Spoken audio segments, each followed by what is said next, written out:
시간에는 계속해서 성령의 9가지 열매 말씀을 우리가 함께 살펴보고 있습니다. 오늘은 세 번째로 화평, 우리가 어떻게 하면 하나님이 주시는 화평과 은혜를 누릴 것인가, 그 말씀을 함께 살펴보려고 해요. 자, 화평을 누리는 삶을 살려고 그러면 진정한 화평이 무엇인가에 대해서 알아야 되겠죠. 첫 번째로 성경은 화평은 성령의 열매다라고 말씀하고 있어요. 세상 사람들이 지금 열심히 살아가고 있어요. 그런데 그렇게 열심히 살아가는 이유가 뭐냐면 내가 조금 미래에는 안정된 삶, 화평한 삶, 안식을 누리는 삶을 살기 위하여서 열심히 노력하면서 살아가고 계시죠? 그런데 여러분, 그렇게 열심히 노력해보고 애써 보니까 어떠세요? 그 안정된 삶, 평화하는 삶이 여러분에게 지금 이루어지고 있나요? 네? 표정들이 별로 안 좋으세요? 네. 열심히 노력하지 않는 분은 없어요. 다 열심히 노력하거든요. 그런데도 불구하고 그 평화와 안정, 안식이 내 삶 가운데 쉽게 오는 게 아니다라는 것을 우리가 경험으로 알아요. 근데 그 경험이 쌓이게 되면 사람들이 각가지 반응을 보여요. 어떤 반응을 보이냐면 첫 번째는 이런 반응이에요. 아, 그래. 내가 정말 부족하구나.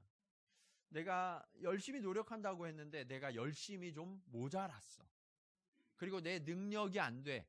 그래서 내가 평안을 누리지 못하고 화평을 누리지 못하고 안식하지 못하는 거야. 그렇게 스스로를 탓하는 분들이 계세요.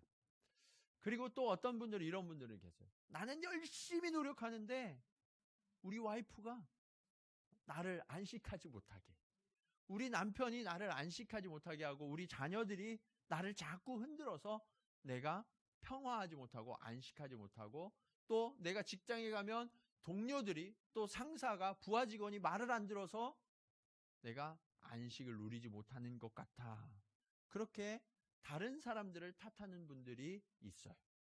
더 나아가서 그런 분들도 계세요. 우리 청년들은 어떤지 모르겠는데 여러분 한국에서 일본 왜 왔어요?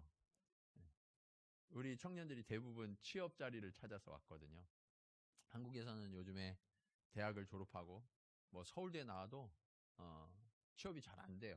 거의 안 돼요. 그러니까 이렇게 일본으로 지금 수많은 청년들이 건너오고 있어요. 이 청년들의 마음속에 혹시 이런 게 있는지 모르겠어요. 우리 시대가, 우리 사회가 나를 받아주지 못해. 그래서 내가 이렇게 지금 외국에 나와서 살 수밖에 없어. 그런 마음이 든 청년들이 혹시 있는지 모르겠어요. 여러분, 이렇게 우리가 나의 노력이나 아니면 환경이 주어졌을 때, 그리고 다른 사람들이 도와줬을 때, 그때 나에게 화평이 오고 그리고 안식이 오고 안정이 오는 거라고 사람들은 생각하면서 열심히 달려가요. 그런데 우리가 아까 갈라디아서 5장 22절 23절 말씀 읽으면서 화평은 어디서 오는 거라고 말씀하고 있어요? 성령으로부터 오는 거라는 거예요. 우리가 대단히 착각하고 있는 게 한 가지 있는데, 그게 뭐냐면 이 화평과 안정의 출처가 세상에 있다고 생각합니다. 나의 열심으로 되는 거라고 생각하는 거예요. 그런데 그게 아니라 성경은 분명하게 말씀하세요. 평화하려고 그러면, 안정하려고 그러면 그 출처가 하늘로부터 내려오는 것이다 라는 거예요. 여러분이 열심히 화평을 누리려고 하면 성령께서 도와주세요.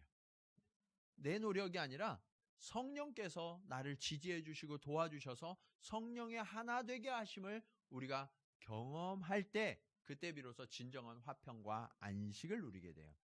자, 반대로 내가 불화하게 되고 갈등하게 되면 누가 지금 옆에서 열심히 역사하고 있는 걸까요? 사단, 마귀가 역사하고 있는 거예요. 마귀의 정체에 대해서 성경은 분명하게 드러내고 있는데, 헬라어로 마귀를 뭐라고 그러냐면 디아볼로스라고 그래요. 디아볼로스. 디아볼로스의 뜻은 뭐냐면 가운데에 돌을 던지다라는 얘기예요. 제가 우리 여기 앉으신 분들 요 사이에 이만한 바윗돌을, 그럴 힘은 없어요. 근데 이만한 바윗돌을 거기다가 확 던진다고 한번 생각해 보세요. 그럼 여러분들의 반응은 어떨까요? 목사님이 돌을 던지네. 이렇게 하고 쳐다봐요. 예, 돌이 지금 나에게 날라와요. 그럼 여러분 어떻게 하실 것 같아요? 피하시죠. 피하시죠. 갈라진다고요. 사단이 하는 역할은 뭐냐면 우리를 갈라놓고 이간하는 이간자, 예, 참소자. 그가 바로 사단 마귀의 정체다라고 성경은 설명하고 있어요. 성령은 우리를 하나 되게 묶어주시는데 사단은 우리를 갈라놓는다라는 거예요. 자, 이것을 잘 보여주는 현장이 있어요. 그게 언제냐면 창세기에 사람을 하나님이 창조하셨죠? 누가 창조하셨어요? 하나님이. 거룩하신 하나님, 완전하신 하나님이 인간을 창조하셨어요. 그리고 그 인간에게 아름다운 거처를 허락해 주셨어요. 그곳이 어디예요? 에덴 동산이죠. 에덴 동산. 거기에서 모든 것을 누리며 살아가도록 해주셨어요. 완벽한 하나님이 완벽한 환경을 조성하셔서 그곳에 사람들이 거하게 하셨죠. 그곳에 살면요, 평화하고 안정되고 안식하는 것이 자연스러운 일이에요. 그런데 그곳에 뱀이 있었어요. 사단이 있었다고요. 사단이 우리에게 속삭여요. 인간에게. 뭐라고 속삭였어요? 선악과를 따먹어라. 선악과를 따먹어라. 선악과를 따먹으면 죽는다고 그러니까 사단이 뭐라고 이야기해요? 죽지 않는다. 죽지 않는다. 선악과를 따먹으면 너에게 나타나는 현상이 있는데 눈이 밝아져서 지혜로워진다. 하나님보다 지혜로워진다라고 이야기해요. 그래서 그 말에 혹해서 하와가 선악과를 따먹고 그것을 아담에게 주었죠. 예.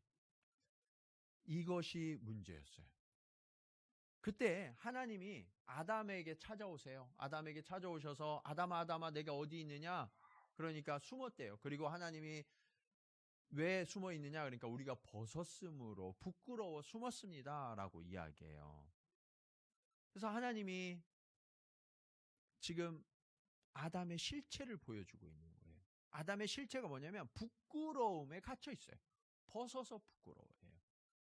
여러분, 선악과를 따먹은 인간의 죄의 증상이 무엇이냐면 보이기 시작하는데 뭐가 보이냐면 부끄러운 일이 보여요. 부끄러운 일. 지금 내 안에 사단이 역사하고 있는 증거가 어떤 거냐면 부끄러운 일이 보이기 시작해요. 내가 자격이 없는 자 같아요. 하나님은 나를 존귀한 존재로 완전한 존재로 세워주셨는데 내가 너무 부끄러운 존재처럼 보이게 만들어요. 그리고 나의 시선이 다른 사람을 향하여서 부끄러운 일들을 찾아내기 시작해요. 저 사람은 저게 문제야. 이것만 좀 고쳤으면 좋겠는데 저거를 왜 모를까? 그러면서 판단하는 시선이 나에게 들어오기 시작해요. 선악과를 따먹은 증상이 바로 그거예요. 판단자의 자리에 선다고요. 판단은 누가 하시는 거예요? 하나님만 하시는 거예요. 하나님만 심판자예요. 그런데 선악과를 따먹으니까 더 지혜로워져서 하나님보다 더 높아진다고 했잖아요. 하나님의 보좌에 내가 앉아서 내가 판단하는 거예요. 그래서 나는 열심히 노력하고 있는데 왜 문제가 일어나느냐? 나 때문이 아니라 저 사람 때문이다. 판단하는 거예요. 정죄하는 거예요. 이것이 선악과를 따먹은 사람들의 증상이었어요. 사실 하나님이 그것을 모르시는 게 아니라 다 아셨죠. 그래서 찾아오셨어요. 그래서 아담에게 물으세요. 아담아, 너 왜 선악과 따먹었어? 라고 물으시니까 아담이 대답하는 게 걸작이에요. 뭐라고 대답했어요? 하와가 나에게 줬는데 그 하와를 지칭하는 말이 있어요. 뭐라고 지칭했냐면 하나님이 내게 주신 이 여자가 라고 이야기해요. 원망이 들어있죠. 불평이 들어있고 탓이 들어있어요. 하나님이 내게 주신 이 여자가 라는 이 단어가 굉장히 중요한 단어인데 이 여자는 어떤 여자였냐면 맨 처음에 나에게 올 때에는 내 뼈 중에 뼈요 살 중에 살이라는 아주 닭살 멘트를 날렸던 그런 여인이었어요. 그런데 그 여인에 대해서 이제 이름도 부르지 않아요. 꼴도 보기 싫은 거야. 그러면서 뭐라 그래요? 이 여자가. 이 여자가. 그러면서 아내로 부르지 않아요. 이름도 없어졌어요. 이 여자가 그랬는데 이 여자는 어떤 여자예요? 하나님이 내게 주신 여자. 그러니까 지금 두 존재를 탓하고 있는 거예요. 아내를 탓하고 있고 그리고 하나님을 탓하고 있는 거예요. 선악과는 누가 따먹었어요? 결국엔 자기가 먹은 거잖아요. 자기가 먹었어요. 네. 안 먹겠다고 하는데 하와가 입을 억지로 벌려가지고 막 이렇게 넣어주고 입을 막 이렇게 열었다 닫았다 하면서 씹어서 삼켜준 게 아니란 말이에요. 본인이 먹었어요. 본인이 먹었는데 하나님이 내게 주신 이 여자가 원망과 불평이 들어가기 시작해요. 여러분, 이게 죄의 증상이에요. 죄가 들어오면 누군가를 원망하고 탓하기 시작해요. 네. 그리고 판단하는 비판이 내게 생기기 시작해요. 이것이 사단이 역사하는 현장이에요. 그런데 사단이 역사할 때 에덴 동산에 역사했거든요. 우리가 하나님의 자녀고 하나님 안에 거한다고 안심하지 마세요. 사단은 우는 사자와 같이 삼킬 자를 찾아다니고 있어요. 우리가 성령의 열매, 이 화평을 구하면 사단은 지금도 우리 사이를 갈라놓기 위하여서 우리의 시선을 판단의 시선으로 바꾼다고요. 여러분, 우리 옆 사람하고 이렇게 인사하겠습니다. 이제 판단을 그칩시다. 네. 네. 그리고 이제 이번 주에 여러분들에게 숙제를 하나 드릴 거예요. 이번 주 숙제는 뭐냐면 누가 나를 향하여 판단하거나 아니면 내가 나를 향하여 또 다른 사람을 판단하는 마음이 들 때 스스로 외치세요. 판단 뚝. 뭐라고요? 네, 다시 한번 따라해 보겠습니다. 시작. 판단 뚝. 네. 여러분의 마음에 불평이 들어와요. 그리고 저 사람 때문이라는 마음이 들어오면 그때부터 아무리 에덴 동산이 있어도 그곳이 지옥이 돼버려요. 그러니까 그때 우리가 해야 될 일이 뭐예요? 판단 뚝이에요. 판단 뚝. 판단을 그치세요. 그리고 이제 이 죄의 증상을 벗어나서 판단하시는 분이 여호와이심을 고백하셔야 돼요. 시편 105편 7절은 이렇게 말씀하십니다. 그는 여호와 우리 하나님이시라.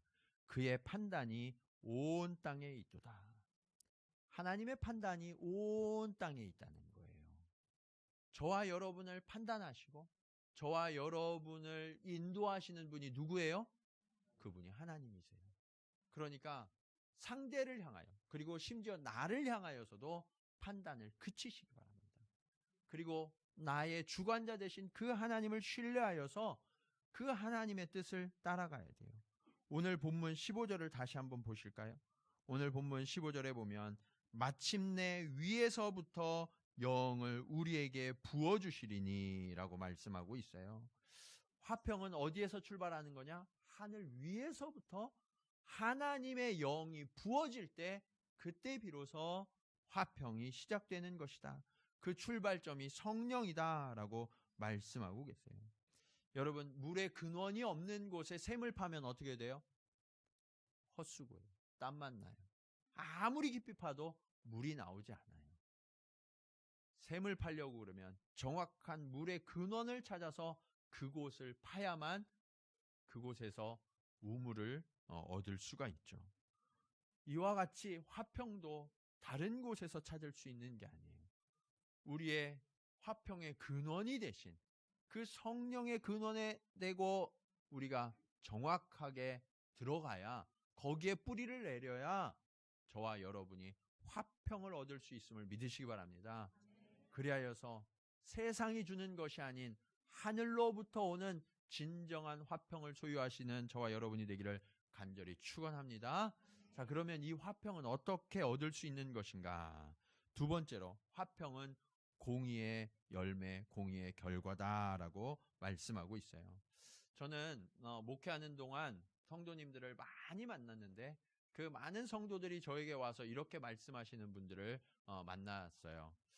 제가 젊어서는 아주 열심히 노력하고 힘썼습니다. 너무 열심히 일하느라고 새벽부터 나가서 새벽까지 일하다 보니까 우리 가족들 얼굴 볼 시간도 없었던 것 같아요.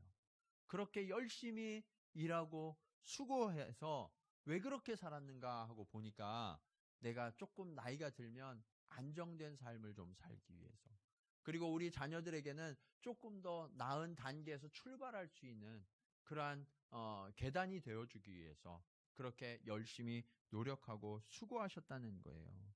그런데 그렇게 새벽부터 새벽까지 열심히 일하는 동안 잃어버린 게 있대요. 그게 뭐냐면 화평. 본인이 새벽부터 새벽까지 일에만 몰두해서 계속 살아오니까 화평을 잃어버리게 됐는데, 왜 화평을 잃어버리게 됐냐? 첫 번째로 하나님을 만나지 못했대요. 내가 주인 돼서 나의 열심과 나의 노력으로만 그 안정된 삶을, 화평된 삶을 살 수 있다고 믿었기 때문에 끊임없이 달려왔다는 거예요. 그래서 하나님과 화평을 잃어버려서 정말 하나님 앞에 어떻게 헌신하는 건지, 그리고 하나님과의 깊은 교제를 어떻게 누리는 건지를 배우지 못하면서 살아왔다고, 그것이 너무 안타깝다고 말씀하십니다. 그리고 또 한 가지 화평을 잃어버렸대요. 그게 뭐냐면 가정에서의 화평. 왜냐하면 새벽부터 새벽까지 열심히 일하셨으니까 가족들의 눈 뜨는 얼굴을 본 적이 없대요. 항상 눈 감았을 때 본 거예요. 그리고 가족들은 남편인도 아버지 얼굴도 본 적이 없어요. 그렇게 열심히 살고서 이제 50대 후반 되면, 이제 중반 되면 벌써 한국은 은퇴하시거든요. 50대 중반 되면. 요즘은 40대 은퇴도 많아가지고 그게 문제죠. 근데 그 50대 정도 되면 대부분 그래도 열심히 일한 분들은 어느 정도 좀 안정을 누려요. 그래서 부도 좀 찾고 돈이 좀 많아졌어요. 그리고 직위도 좀 높아지고 또 본인이 하고 싶은 것을 할 수 있는 힘도 좀 갖고, 그런 상태에서 이제 딱 은퇴를 하는 거예요. 그러면 이제 그것을 누릴 수 있을 거라고 생각했다는 거예요. 근데 정작 그것을 했던 이유가 가정의 행복을 위해서 그런 일들을 했는데, 가정에 돌아와 보니까 내 자리가 없대요. 내 자리가. 왜요? 아버지는 원래 안 계신 분이었거든요. 아버지는 어떤 존재였냐면 밖에서 돈 벌어 오시는 분이었어요. 돈만 많이 벌어주면 그 아버지는 그냥 되는 존재였는데, 갑자기 은퇴하셔서 이제 좀 시간도 많아지시고 관심이 많아지셔가지고 아내한테 계속 말을 거니까 아내가 너무 힘들대요. 자식들에게 자꾸 묻는 거예요. 너 이제 앞으로 어떻게 살래? 뭐 하려고 그러니? 자꾸 물으니까 자식들이 귀찮아 죽겠다는 거예요. 그래서 어떻게 해요? 갑자기 거실에 사람이 없어지고 자기만 혼자 남아있대. 예, 예. 아내는 아내 방으로, 자식은 자식 방으로. 늘 혼자 남아있는 자신의 모습을 보면서 내가 진짜 중요한 평화, 안정을 잃어버렸다고 그렇게 고백하는 가장들이 이 세대의 아버지들의 모습이에요.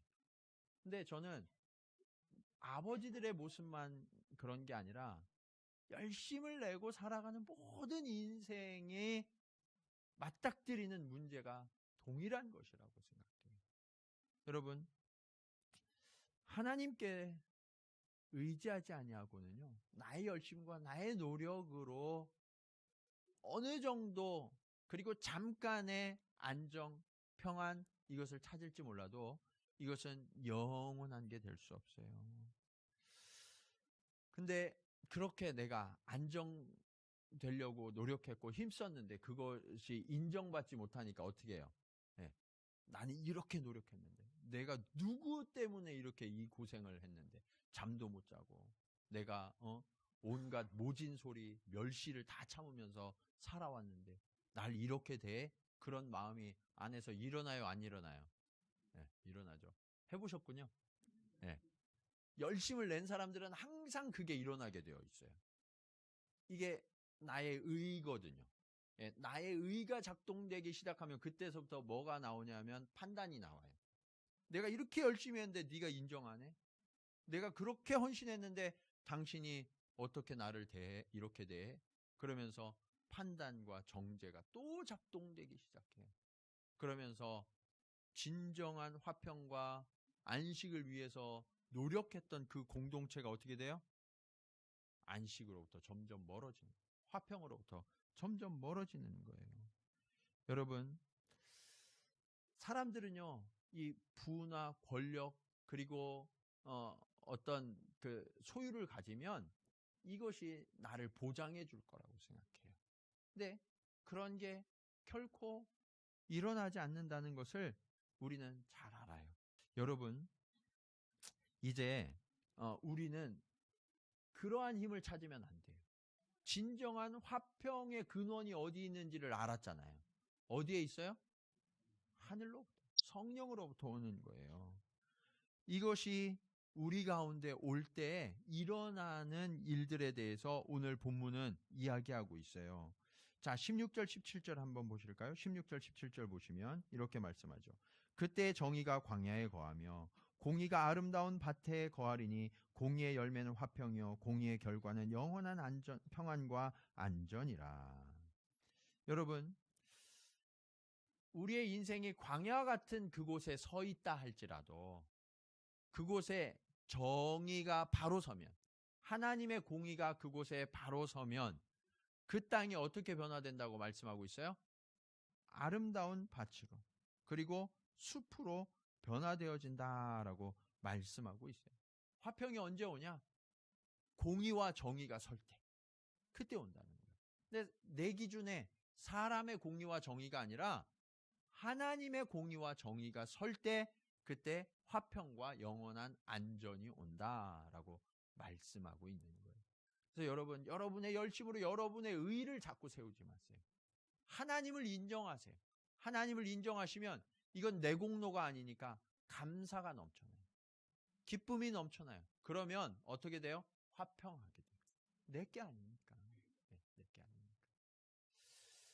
신명기 32장 4절은 이렇게 말씀하십니다. 그는 반석이시니 그가 하신 일이 완전하고 그의 모든 길이 정의롭고 진실하고 거짓이 없으신 하나님이시니 공의로우시고 바르시도다. 여러분, 요동하지 않는 삶을 살고 싶으세요?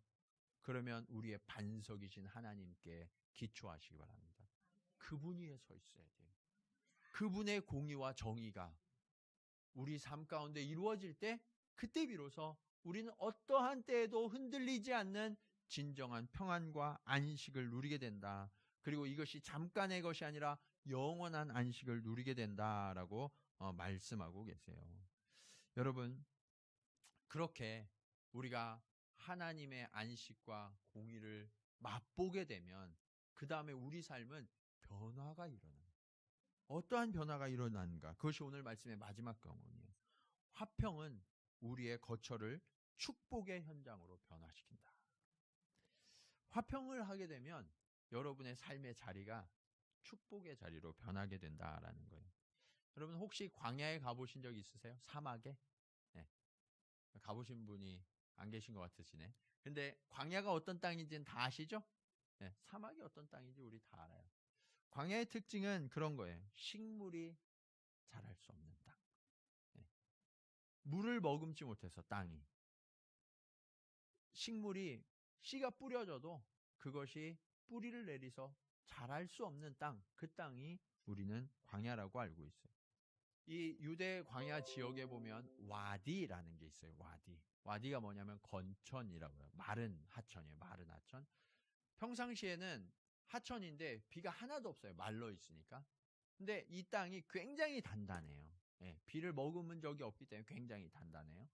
근데 비가 내릴 때 어쩔 때는 갑자기 엄청난 비가 소나기처럼 내리는 경우가 있대요. 광야인데도. 근데 그렇게 소나기가 오면 어떻게 해요? 그 광야에 꽃이 피고 그리고 식물들이 자라나고 막 해야 되잖아요. 근데 그러지 못해요. 왜 그러냐면 건천이 너무 단단한 땅이기 때문에 물이 스며들지 못하는 거예요. 밑으로. 그냥 물이 잠깐 있다가 그냥 쏟아져 흘러내려가 버리고 말아요. 땅에 어디에도 물이 없어요. 그러니까 비가 그렇게 많이 내렸는데 씨앗을 뿌려도 식물이 자랄 수 있어요? 없어요? 없어요. 여러분, 성령이 거하지 않는 인간의 열심만 있는 땅이 바로 이 광야와 같아요.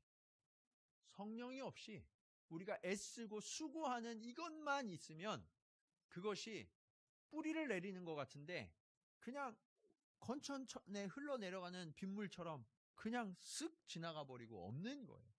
그러니까 여러분들이 열심을 내면 그 성과가 잠깐 있는 것 같은데 금방 사라지고 없어져 버립니다. 광야에서 사람들이 여행을 할 때 제일 주의해야 할 것이 있어요. 그게 뭐냐면 신기루죠.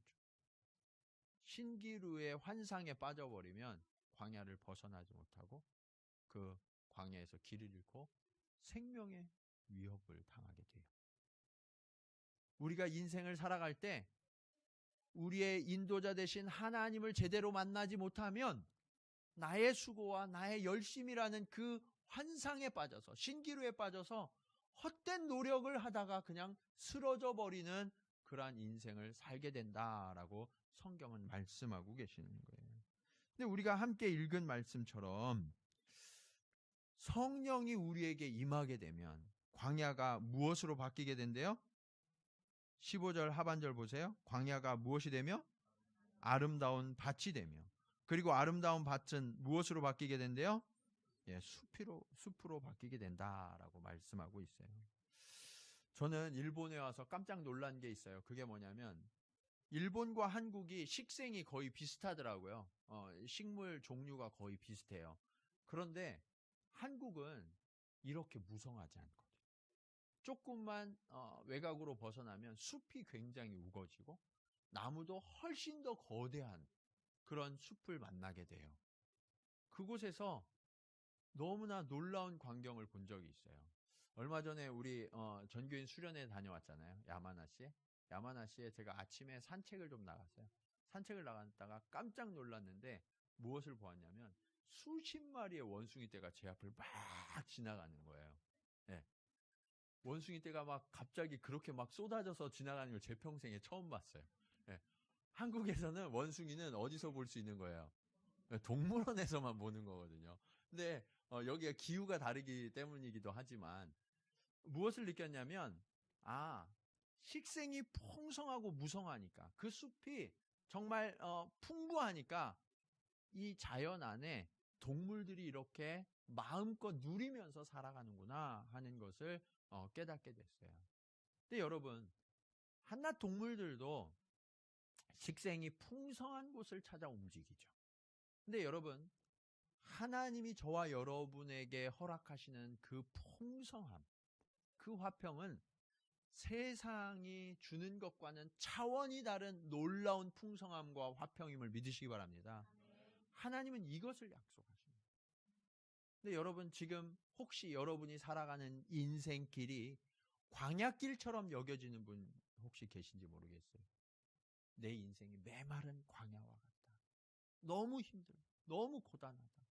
버틸 힘이 없다. 아무리 노력해도 여기에서 뿌리가 내리고 자라나서 열매를 맺을 가능성이 없다. 이렇게 여겨지는 분이 혹시 계신지 모르겠어요. 근데 여러분, 우리의 인생은 그럴 수 있어요. 그러나 하나님이 붙드시는 인생은 변화하게 됨을 믿으시기 바랍니다. 하나님은 그 광야를 아름다운 밭으로 바꿔주시겠대요. 그 아름다운 밭에 씨앗이 심겨지면 어떤 씨가 심기더라도 뿌리를 내리고 자라나서 열매를 맺게 되어 있어요. 그리고 그 열매가 무성하게 또 뿌려져서 씨를 뿌리기 시작하면 그 밭이 숲이 되는 거예요.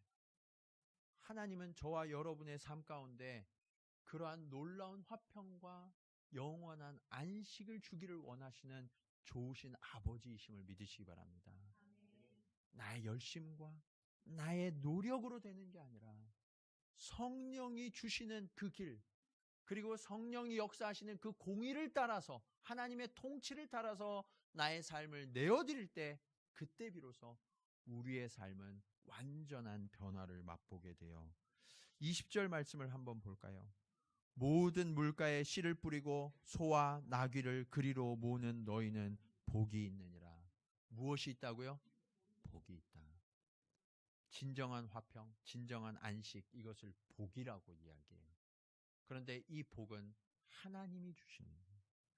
그 성령의 샘물, 그 화평의 샘물, 그곳에 우리가 나아가면 그곳에서는 더 이상 우리의 노력과 우리의 수고가 헛된 것이 되지 아니하고 하나님의 성실하심으로 말미암아 날마다 날마다 열매를 맺는다라고 말씀하고 계세요. 우리의 열심, 우리의 수고를 그칠 때 우리는 두려워요. 그러나 여러분 기억하세요.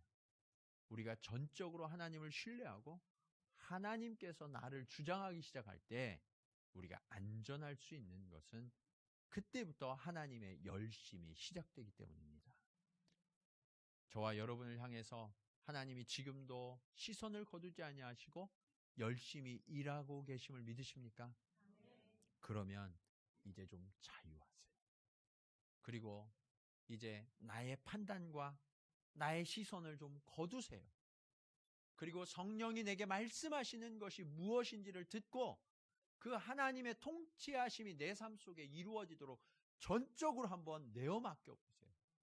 그러면 어그러졌던 모든 것들이 제자리를 찾고 광야와 같던 내 삶이 아름다운 밭에서 그리고 무성한 숲이 되어서 하나님이 맺게 하시는 그 좋은 열매가 저와 여러분의 삶 가운데 날마다 날마다 넘쳐나게 될 줄로 믿습니다. 이러한 화평의 열매를 거두시는 저와 여러분이 되시기를 주님의 이름으로 간절히 축원합니다.